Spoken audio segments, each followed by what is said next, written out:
concernant deux points que nous jugeons suffisamment importants que nous soyons réunis tous ici. Le premier point concerne le paiement des arriérés des salaires du mois de décembre 2025, celui de janvier 2026. Ensuite, nous dénonçons des mesures disciplinaires disproportionnées.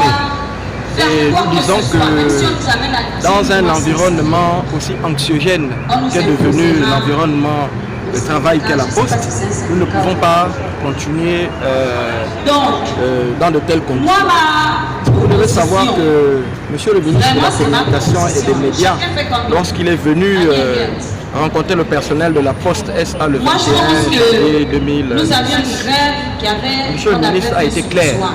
On ne peut pas reconstruire cette maison dans la division et surtout dans un climat social tendu. Donc, il est conscient qu'il y a beaucoup de choses à faire. Il est conscient de l'irrégularité des salaires. C'est ce qui entraîne des tensions sociales. Mais il a expressément demandé au directeur général de la Poste de surseoir aux sanctions disciplinaires en cours à l'encontre du personnel et particulièrement des membres du syndicat national de la Poste. Alors, nous avons été très surpris de constater que le 9 février 2026, la direction générale a choisi volontairement de ne pas écouter la tutelle. Alors, elle a notifié à un syndicaliste un licenciement. Ce licenciement, que nous qualifions de licenciement abusif, vient compléter déjà plusieurs licenciements qui ont été infligés au personnel. Et vous devez aussi savoir que le prédécesseur de l'actuel ministre de la Communication, en son temps, avait demandé également de surseoir à ces mesures dans le but de ramener l'apaisement social. Malheureusement, nous constatons avec regret que la direction générale de la Poste a choisi de brûler le fonds social à la Poste.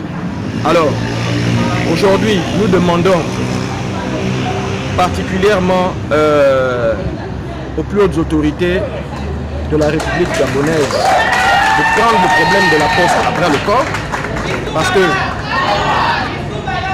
la restructuration de la Poste est toujours attendue, mais également le paiement des arriérés de salaire. Et nous demandons aussi à Monsieur le ministre de rétablir nos collègues dans leurs fonctions parce qu'ils n'ont rien fait. C'est la raison pour laquelle nous nous sommes retrouvés en Assemblée générale. Et de ce qui va découler de cette Assemblée générale, ce serait du seul fait de la direction générale qui refuse apparemment l'apaisement social du climat social à la Poste. D'accord.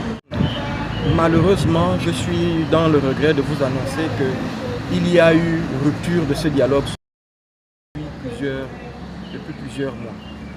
La direction générale a choisi de rompre d'elle-même le dialogue. Cependant, nous restons disponibles, nous sommes ouverts à tout dialogue constructif, allant dans le sens de l'apaisement du climat social, pour le bien-être de la Poste et particulièrement des postes. Nous ne faisons que ça, nous ne faisons qu'appeler la direction générale à l'apaisement. Nous estimons que la direction générale ne peut pas être dépositaire de la tyrannie dans cette entreprise. Parce que bien avant que cette direction générale n'arrive, cette entreprise était calme.